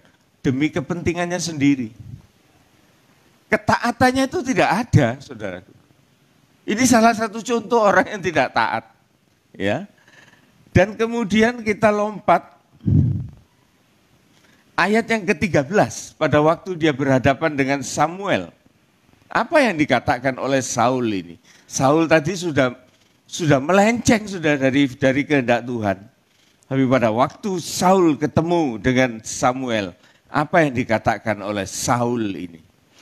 Ketika Samuel sampai kepada Saul, Ya. berkatalah Saul kepadanya, "Diberkatilah kiranya engkau oleh Tuhan. Iya. Aku telah melaksanakan firman Tuhan." Saul ini saudaraku dengan beraninya dia mengatakan, aku sudah melaksanakan firman Tuhan.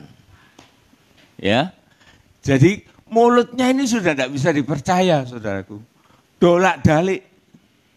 Jadi tidak lagi tepat seperti apa yang dikatakan oleh Tuhan. Dia mengatakan, aku ini sudah melaksanakan firman Tuhan. Padahal dia banyak mengingkari firman Tuhan. Tapi apa jawab Samuel pada waktu itu? Tetapi kata Samuel, "Kalau begitu, apakah bunyi kambing domba yang sampai ke telingaku dan bunyi lembu-lembu yang kudengar itu?" Nah, ini merupakan begini saudara ya. Pada waktu Saul mengatakan kepada Samuel, aku ini sudah menjalankan perintah Tuhan. Maka pada waktu Saul itu berkata sedemikian, ada suara lembu, ada suara domba, ada suara onta, ada suara keledai. Itu berteriak suara itu. Ini menyatakan saudaraku, bahwa dosa dan pelanggaran itu saudaraku, dia tidak tinggal diam. Dia akan menyatakan keberadaannya. Sekalipun orang yang melakukan itu menutupinya. Tetapi dosa, kesalahan, pelanggaran itu akan menyatakan dirinya dengan jelas. dia akan bersuara. Sehingga Samuel itu, dia tidak hanya mendengar suara Saul, tetapi dia mendengar suara di belakang Saul. Dan dia mengatakan, kalau begitu, apa itu suara yang aku dengar sampai kepada telingaku? Nah, masih dolak-dalik saudaraku. Ayat 15. Jawab Saul, semuanya itu dibawa daripada orang Amalek. Nah, mulai ngaku. Semuanya itu dibawa dari punya orang Amalek. Tapi terus Sebab rakyat menyelamatkan kambing domba dan lembu-lembu terbaik. dia sebagai seorang pemimpin tidak berani tanggung jawab. Licik saudaraku. Ngomong aja kan, dia pemimpin kok. Seorang pemimpin kan harus berani bertanggung jawab saudaraku. Aku yang minta itu. Aku yang membawa. Tapi dia enggak. Dia mengatakan semua ini dosa-dosa ini memang dibawa dari Amalek. Kenapa? Rakyat, tentaraku ini loh yang menyelamatkan kambing domba. Terus yang terbaik dengan maksud untuk mempersembahkan korban kepada Tuhan Allahmu. waduh saudaraku, kemunafikan seorang pemimpin ini sampai di sini saudaraku. Dia sudah melakukan pelanggaran, dia sudah melakukan kesalahan, melakukan perbuatan yang tidak baik. Tetapi pada waktu dia ditegur, dia mengatakan orang lain yang melakukan itu, bukan aku. Dan mereka itu aku turuti oleh karena aku melihat ini ada suatu keuntungan untuk pekerjaan Tuhan. Coba saudara, gila enggak? Ini seorang pemimpin yang tidak bertanggung jawab. Terus Ayat yang ke-16, tetapi selebihnya telah kami tumpas. Ya. Lalu berkatalah Samuel kepada Saul, sudahlah, aku akan memberitahukan kepadamu apa yang difirmankan Tuhan kepadaku tadi malam. Kata Saul kepadanya, katakanlah. seperti orang nggak punya penyesalan saudaraku. Samuel begitu marahnya terhadap Saul. Dan dia mengatakan, aku akan mengatakan sesuatu dari Tuhan kepadamu. Saul dengan enaknya mengatakan, ngomong, silahkan ngomong. Ya, silahkan ngomong. Kita lompat. Ayat yang ke-20. Ayat yang ke-20, lalu kata Saul kepada Samuel, aku memang mendengarkan suara Tuhan. Dia masih tetap ngengkel, kata orang Jawa, ngeyel. Dia mengatakan setelah Allah mengucapkan kata-kata untuk menolak Saul. Kemudian Saul itu tetap ngotot, dia mengatakan. Lalu kata Saul kepada Samuel, aku memang mendengarkan suara Tuhan. Berarti dia mendengarkan suara Tuhan lewat Samuel tadi. Terus Dan mengikuti jalan yang telah disuruh Tuhan kepadaku. padahal tidak. Dan aku membawa Agag, raja orang Amalek. Seharusnya tidak boleh dibiarkan hidup. Terus? Tetapi orang Amalek itu sendiri telah kutumpas. Iya. Terus? Tetapi rakyat mengambil dari jarahan Yang itu. mengulangi lagi. Yang salah itu rakyatku. Tentaraku. Terus? Kambing domba dan lembu-lembu yang terbaik. Iya. Dari yang dikhususkan untuk ditumpas itu.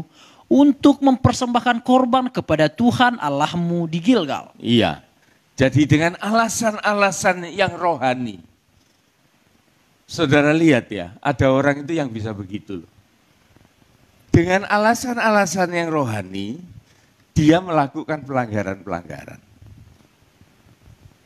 Hal-hal semacam ini saudaraku, harus kita jaga hati-hati. Pertama, jagalah hati kita.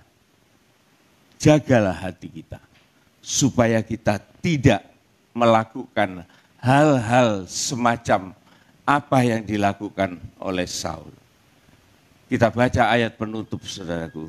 Pada ayat yang ke-22, ini perlu kita perhatikan. Apa yang dikatakan oleh Samuel. Tetapi jawab Samuel. Akhirnya Samuel menjawab. Apakah Tuhan itu berkenan kepada korban bakaran dan korban sembelihan? Apakah Tuhan itu menyukai ibadahmu? Terus? Dan korban sembelihan sama seperti kepada mendengarkan suara Tuhan? Ya, terus? Sesungguhnya mendengarkan lebih baik daripada korban sembelihan. Iya, terus? Memperhatikan lebih baik daripada lemak domba-domba jantan. Kita tidak usah ribut, saudaraku, untuk menyalahi firman Tuhan dengan hal-hal yang kita anggap rohani. Jangan lakukan itu. Mendengar, mentaati firman Tuhan itu jauh lebih penting. Ya, sesungguhnya mendengarkan lebih baik dari korban sembelian, memperhatikan itu lebih baik daripada lemak domba jantan. Ya, di sini saudaraku kita mendapat suatu pelajaran bagaimana seharusnya kita bersikap kepada Tuhan. Ya, ayat yang pasal 16 ayat yang ke-14 ini suatu final, saudaraku. Saya tentu tidak bisa menceritakan ini secara penuh, tetapi saya mengharapkan kalau saudara memang digerakkan oleh Tuhan, saudara baca Samuel ini secara utuh, pasal 15 ini secara utuh, saudara akan banyak mendapatkan pelajaran dari apa yang dituliskan dahulu untuk dipelajari sekarang. Yang paling fatal, saudaraku, kita baca di dalam 1 Samuel 16 ayat 14. Ini merupakan suatu perpisahan antara Allah dengan Saul yang tadinya dia mendapat privilege, mendapat kesempatan emas untuk menjadi raja, untuk bisa melakukan kehendak Tuhan dengan leluasa. Tetapi oleh karena tidak ketaatannya, maka dia ditolak oleh Tuhan. Sekaligus bukan ditolak, tapi 1 Samuel 16 ayat 14 ini mohon diperhatikan. Apa kata Tetapi Tuhan? Roh Tuhan telah mundur daripada Saul. Roh Tuhan dicabut dari Saul, sehingga tidak ada lagi hati nurani. Dia mati selagi hidup.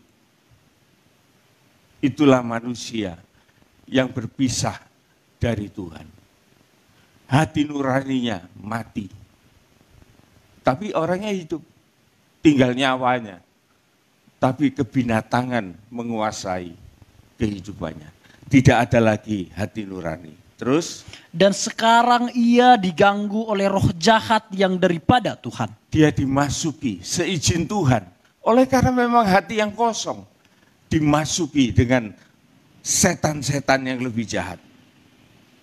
Ini nasib dari orang yang ditinggalkan oleh Roh Kudus. Dan saudara boleh baca selanjutnya bagaimana nasib Saul ini sangat tragis. Orang yang tadinya dipakai oleh Tuhan, tetapi oleh karena ketidaktaatannya, maka dia putus hubungan dari Allah. Roh Allah dicabut dari dia. Berarti orang ini sudah tidak punya hati nurani. Dan dia menjadi orang yang paling jahat. Dia mau membunuh Daud. Dia mau membunuh anaknya Yonatan. Dan dia melakukan pelanggaran-pelanggaran dan kekejian di hadapan Tuhan. Saudaraku, saya cukupkan firman Tuhan sampai di sini.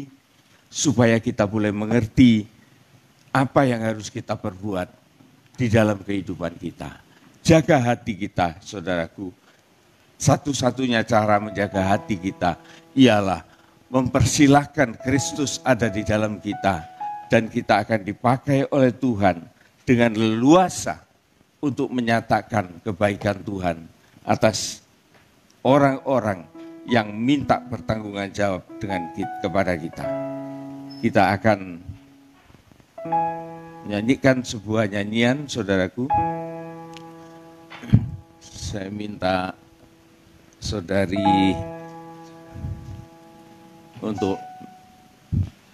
Mission untuk pimpin nyanyian.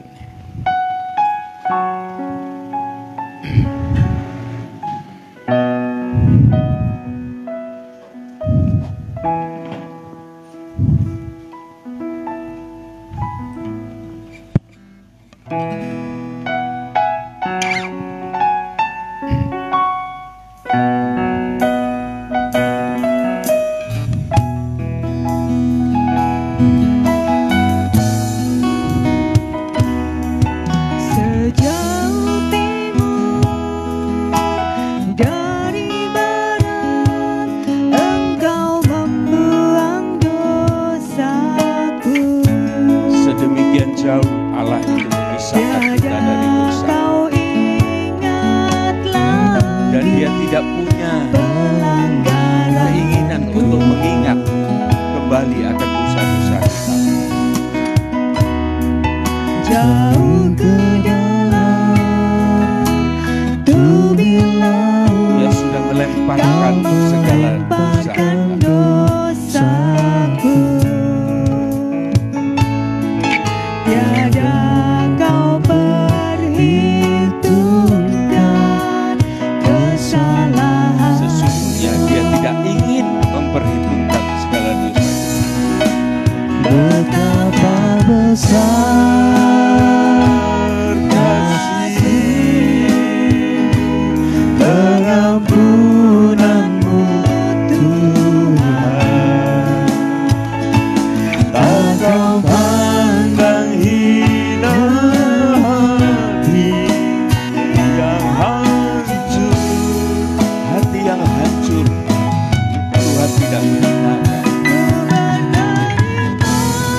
Dan kita bersyukur untuk semuanya ini. kepadamu ya Tuhan. Pengampunan yang kau beri, pulihkanku. Ayat pertama kita ulang. Sejauh timur dari barat, Engkau membuang dosaku. Tiada kau ingat lagi pelanggaranku.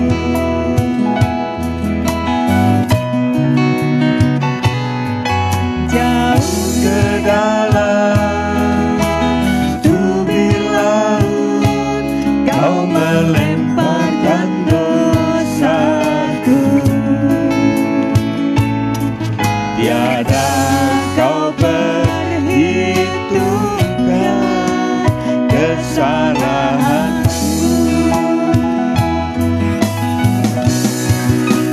Betapa besar Kita bagikan kasih pengampunanmu Tuhan. Tak kau pandang hina hati yang hancur. Ku berterima kasih kepadamu ya Tuhan. Pengampunan yang kau beri, pulihkanku. Saudara, kita sudah pernah melakukan segala pelanggaran, melakukan segala perbuatan dosa, dan segala apa yang tidak disukai oleh Tuhan. Tetapi kita juga pernah memohonkan semuanya ini pengampunan kepada Tuhan. Kita tidak berbelat-belit di hadapan Tuhan, telah kita akukan segala dosa kesalahan kita. Dan kita sudah ada perdamaian dengan Tuhan dan ada perdamaian dengan sesama. Tetapi saudaraku, hari ini kita mendengar firman Tuhan yang mengingatkan kembali supaya kita tidak mengulangi hal-hal perbuatan dosa itu. Ini sangat kita butuhkan, saudaraku. Oleh karena kita berada di dalam keadaan manusiawi kita. Rasul Paulus mengatakan, aku ingin berbuat yang baik, tetapi yang jahat itu justru yang aku lakukan. Itu seorang rasul, saudaraku. Dia sampai mengatakan sedemikian. Dan dia mengatakan, aku manusia celaka. Siapa yang bisa melepaskan aku dari tubuh yang semacam ini? Oleh sebab itu, saudaraku, ibadah ini sangat dibutuhkan. Oleh karena kita memberi asupan kepada roh kita, supaya kita tidak mengulangi lagi perkara-perkara yang pernah kita lakukan yang menjadi kebencian Tuhan. Bukan Tuhan itu mau mengungkit kesalahan-kesalahan kita. Tuhan sudah membuangkan semuanya itu. Tetapi ada kemungkinan-kemungkinan dari kelemahan kita ini. Kita bisa mengulangi lagi hal semacam itu. Dan Tuhan begitu baik buat kita. Tuhan mengingatkan kita, menasehati kita, menyatakan kesalahan kita, mengajarkan kepada kita, supaya kita tetap pada jalannya. Mata kita tertuju kepada Yesus, hati kita terisi oleh Yesus yang kita kuduskan di dalam kehidupan kita. Pagi ini saudaraku, kita akan menggunakan perjamuan kudus untuk memperingati kematian Tuhan dan kita menantikan kebangkitannya. Itulah yang menjadi pengharapan kita. Apabila kita dipertanyakan untuk apa kamu melakukan semuanya ini, maka kita menyatakan pengharapan kita. Keselamatan atas Yesus di dalam pengorbanannya. Kematian kita atas segala dosa, sehingga dosa itu tidak berdaya lagi atas kehidupan kita. Dan kita dibangkitkan bersama dengan kebangkitan Yesus. Dan kita menanti hari kedatangannya. Inilah setiap kali kita menggunakan perjamuan kudus, kita mengingat akan kematian dan kebangkitannya yang menjadikan suatu kuasa dalam kehidupan kita. Kita angkat tubuh Tuhan, hosti ini lebih tinggi dari kepala kita. Kita dengarkan firman Tuhan. Sebab apa yang telah kuteruskan kepadamu, telah aku terima dari Tuhan, yaitu bahwa Tuhan Yesus pada malam waktu ia diserahkan mengambil roti, dan sesudah itu ia mengucap syukur atasnya. Ia memecah-mecahkannya dan berkata, inilah tubuhku yang diserahkan bagi kamu. Perbuatlah ini menjadi peringatan akan aku. Amin. Dalam nama Tuhan Yesus kita makan bersama.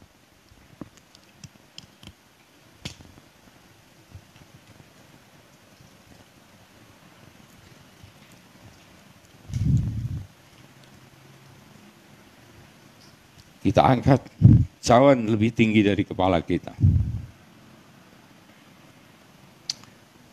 Demikian juga ia mengambil cawan sesudah makan, lalu berkata, cawan ini adalah perjanjian baru yang dimeteraikan oleh darahku. Perbuatlah ini, setiap kali kamu minumnya menjadi peringatan akan aku.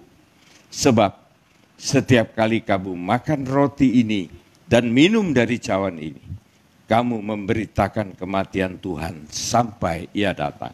Amin. Dalam nama Tuhan Yesus kita minum bersama.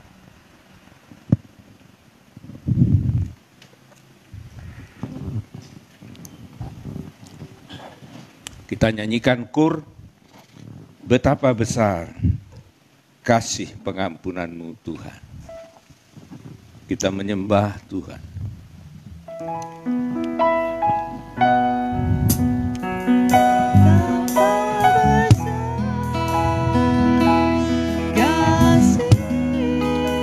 Kita mengagungkan kasih, kemurahan-Mu, pengampunan Tuhan. Dia tidak pernah menghinakan manusia yang hancur. Dengan kehancuran hatinya menyesali segala dosa. Seharusnya kita berterima kasih kepada-Nya. Kepadamu ya Tuhan, pengampunannya, segala pengampunan Tuhan mengakibatkan pemulihan kita, pemulihan hubungan kita kepada Tuhan. Terima kasih ya Tuhan buat firman yang boleh kami dengar pada hari ini, di mana Engkau memperingatkan kembali kepada kami Tuhan, untuk kami tidak hilang ketaatan kami terhadap Engkau, dan kami boleh menjaga hati kami Tuhan,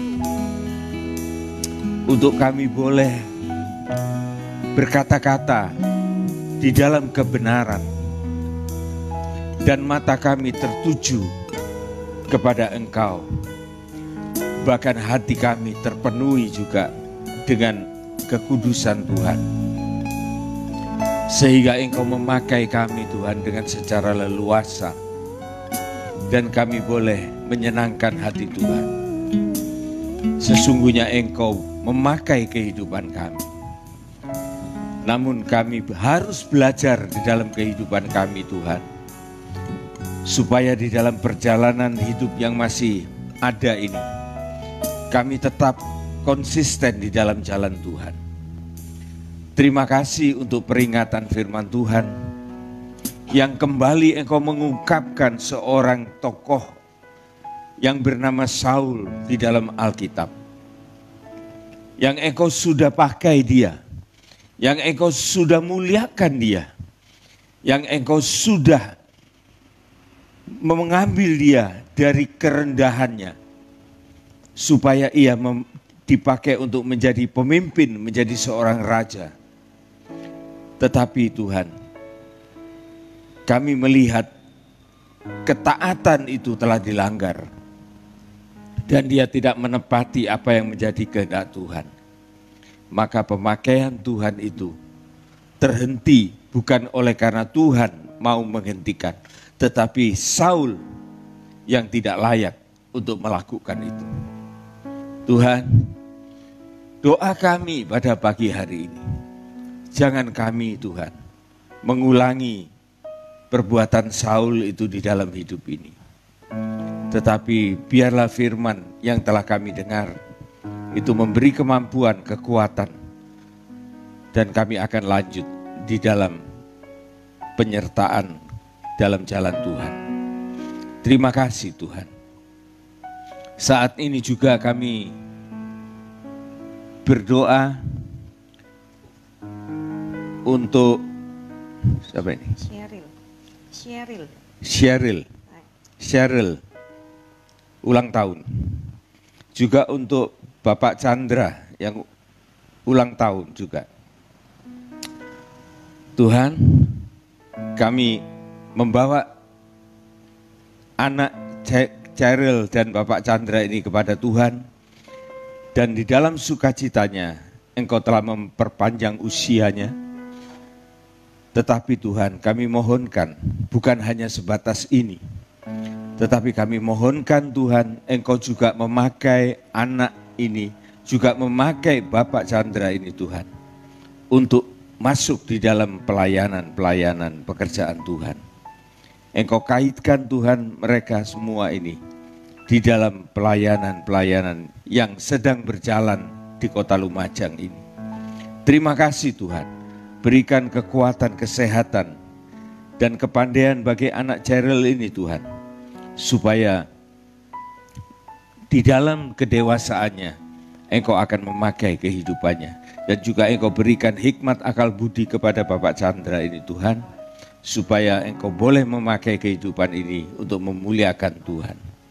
Kami berdoa juga bagi mereka yang sakit Tuhan. Kepada Engkau kami mohonkan kemurahan-Mu, berlaku atas Ibu Monita, kepada Bapak Ferry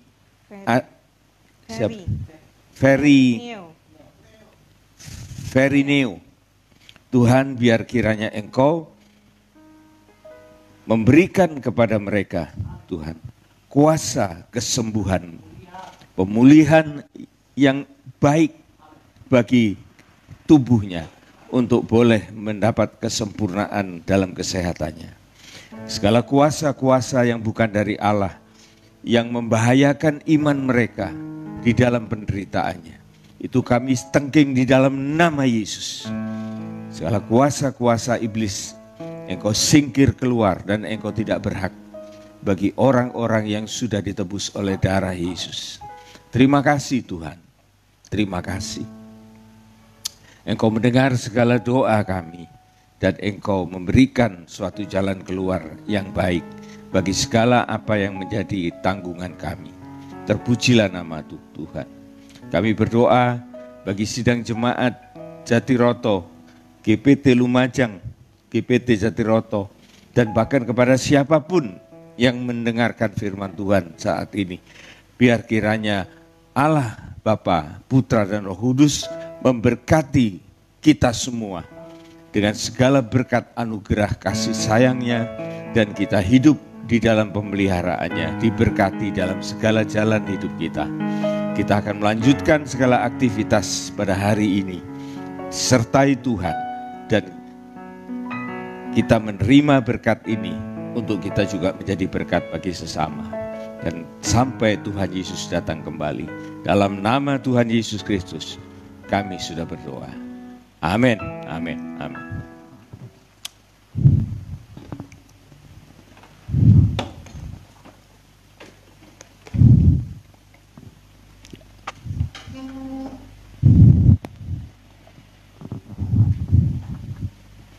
Cek ya sebentar, Bapak Ibu Saudara sekalian, kita sudah diberkati oleh firman Tuhan. Kiranya kita tidak bosan-bosannya mendengar firman Tuhan, karena firman Tuhan itu merupakan makanan rohani bagi kita yang akan dapat menguatkan kita dan untuk membuat kita dapat melawan segala tipu muslihat daripada si jahat, Bapak Ibu Saudara sekalian. Bapak Ibu, sebentar saya akan bacakan pengumuman kita untuk 1 minggu ke depan. Ibadah kita tetap berjalan seperti biasa, ibadah live streaming, ibadah PA itu hari Rabu jam 5 sore Bapak Ibu Saudara sekalian, dan ibadah kaum muda remaja hari Sabtu, dan juga ibadah Minggu hari Minggu jam 7 pagi, dan juga ibadah sekolah Minggu tetap berjalan seperti biasa. Kiranya bagi Bapak Ibu yang memiliki anak-anaknya boleh mensupportnya, boleh mendukungnya agar mereka boleh mendengarkan firman Tuhan, supaya menjadikan karakter mereka karakter anak-anak yang baik. Nah, yang kedua Bapak Ibu Saudara sekalian, bagi Bapak Ibu yang ingin memberikan persepuluhan atau persembahan apa saja, pembangunan gereja contohnya dan lain-lain, Bapak Ibu boleh langsung menghubungi saya pribadi, Saudara Olpi. Kami siap sedia langsung datang ke rumah Bapak Ibu, mengambilnya dan memberikannya kepada bendahara gereja kita. Dan yang kedua, bagi Bapak Ibu yang ingin didoakan, toko baru mungkin, rumah baru mungkin, ulang tahun mungkin, apa saja, kami selalu stay untuk datang ke rumah Bapak Ibu Saudara untuk mendoakan Bapak Ibu Saudara sekalian. Dan yang ketiga, Bapak Ibu Saudara, firman Tuhan tetap akan kami sharingkan. Kiranya Bapak Ibu juga boleh mendengarkannya, semuanya untuk kepujian kemuliaan nama Tuhan. Demikian pengumuman yang bisa saya bagikan. Ada pengumuman tambahan yang lain? Tidak ada? Jikalau tidak ada, saya sampaikan kepada Bapak Ibu Saudara sekalian, tetap semangat. Tuhan Yesus memberkati, jangan lupa jaga kesehatan, jangan lupa pakai masker, dan jangan lupa berdoa. Shalom. Saya serahkan kepada pemimpin pujian.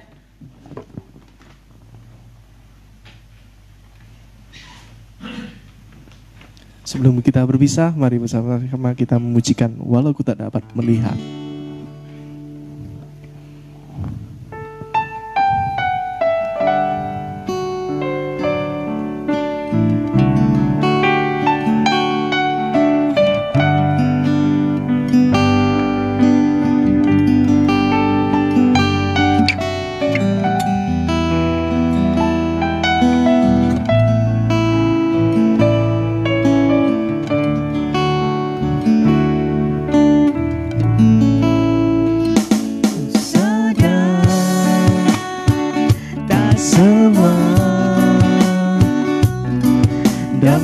Aku miliki di dalam hidupku, hatiku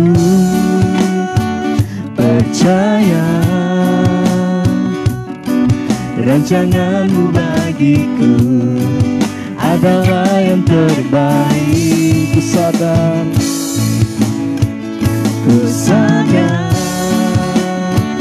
tak semua